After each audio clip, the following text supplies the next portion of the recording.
I want to talk about a specific aspect of life that opens the doors to anything in life. But first, let's break down what we've been accumulating through our study of the sutras, the Bible, and Neville Goddard's teachings. Let's break it down. We know there's a space that is beyond what your thoughts, your mental modifications, beyond your body. We know there's a space beyond the idea of your own, of that you have an own self. There's an infinite space.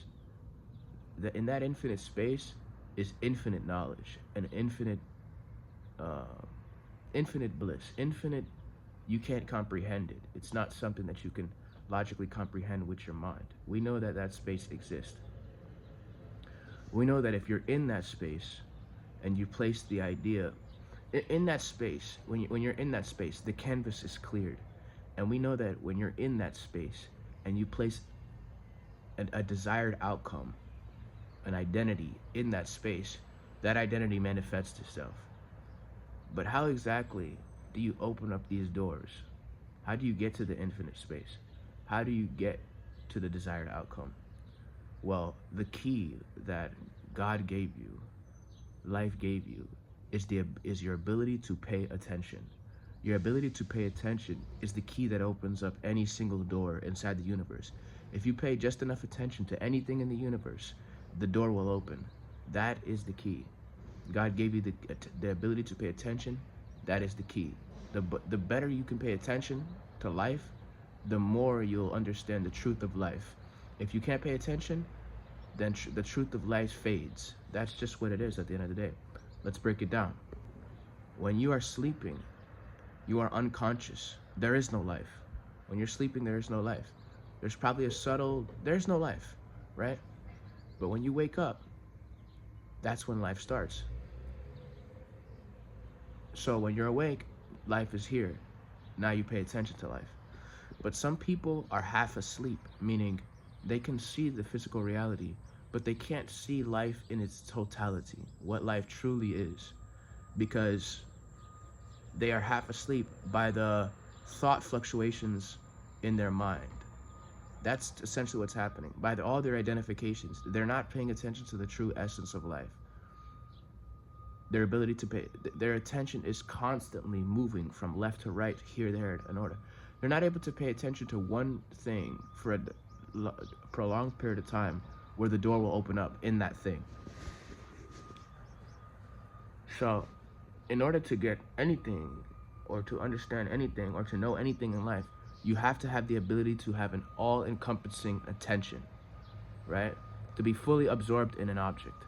They call that samadhi, or they call that dhyana, right? They call that dhyana. And samadhi is something else. I'm not sure, but they call that dhyana. To be fully absorbed in an object is dhyana, which is meditation, which is a very high elevated state of consciousness. And in that state is how anything in life gets opened up. That's essentially it. We can break down, one thing that all the major religions and spiritual traditions agree on is that they should agree, that they all could agree on, is that you have to pay attention to the scriptures. You have to pay attention to the holy text, the Bible, the Quran. You have to be able to pay attention, even in these religions that there's a higher power. You have to be able to pay attention to the scriptures, and you have to be able to pay attention to God. You have to have God in your heart and in your mind at all times. That's your ability to pay attention. And if you have God in your heart and in your mind at all times, according to these traditions, then your life will be saved, and you'll be a better human, and you'll have peace, you have happiness, you have bliss. But it all starts with your ability to pay attention. If you cannot pay attention to these spiritual texts, then you won't get the peace, right? And this is with the yogic tradition, this is with Buddhist tradition, this is with anything in life, this is with material success. The person who believes they cannot do something, how's the train already here? The person who believes that they cannot do something is paying attention to the idea that they cannot do something. They're faithfully paying attention to the idea that they cannot do something. That, oh, I'm a failure and I cannot do this. They're faithfully paying attention to the idea that they cannot do it. The person who is succeeding is faithfully paying attention to the idea that he can do something. Let me pause real quick while this train passes by. So that's basically it. Whatever you're faithfully paying attention to is the life that you are living. You are paying attention to a lot of things that you've placed into your mind unconsciously. The ability is to just pay attention enough so that they can open up and they can pass by, and that you cannot become identified with them. Now, how does one cultivate attention, right? Do you just focus on something? Yeah, you focus on something. That's basically how it works. But there's a couple nuances that some people might miss. And that is, attention isn't just like mentally being alert and paying attention to every little thing. No, you cannot pay attention truly to that. You would just pay attention to the survival aspect of life. To have be absorbed in attention, relaxation is a necessary aspect of paying attention. So there's a healthy balance between being relaxed and being attentive. Because if you're just too relaxed, then you could fall asleep. But if you're too attentive without relaxation, then you enter into anxiety and mental alertness and just 100% survival process.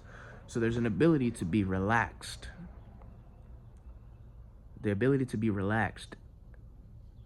And then in that relaxation, choose an object of meditation and focus on that object of meditation. Whether it be a desired outcome that you want to see your life to be, whether it be a object that has no weight to it at all, so like a blank object, which is what they use in meditation. So staring at a dot on the wall, staring at a piece of the tip of a pencil, staring at the tip of a candle light, staring at the third eye area, focusing on the breath, all these different things. Paying attention to God, right? If you're religious, pay attention to God. Pay attention to Jesus in your mind and your heart. This is what, in a relaxed way. Relaxation can be generated through exercise, through nature. You can get into nature, go on nature walks, and you'll be relaxed. You can do some exercise, and you'll be relaxed. You can do, if you're into the yoga tradition, you can do pranayama, certain asanas, and you'll be more relaxed and more open, more free. But if you're not, nature and exercise like cardio and lifting weights relaxes you. Cold shower mixed with some hot shower relaxes you. These are things that build relaxation. Overall, I think the easiest thing that someone can do is just go out into nature. Go for a nature walk, breathe in the fresh air, go swim in the pool, get into relaxed state. Once in that relaxed state, this is the perfect time to start paying attention to your object of meditation. Attention is the key to anything in the universe. Your ability to be fully absorbed in the thing is what creates it and manifests it as a reality. And in that attention, you're close to God. You can finally see, because now you can break the illusion. You can be able to pay attention to just life itself because you've gained the skill of attention, right? And then you can choose whatever you want in the infinite space. You can pay attention to just about anything, and it will open up for you. Yeah, that's basically this whole spiel.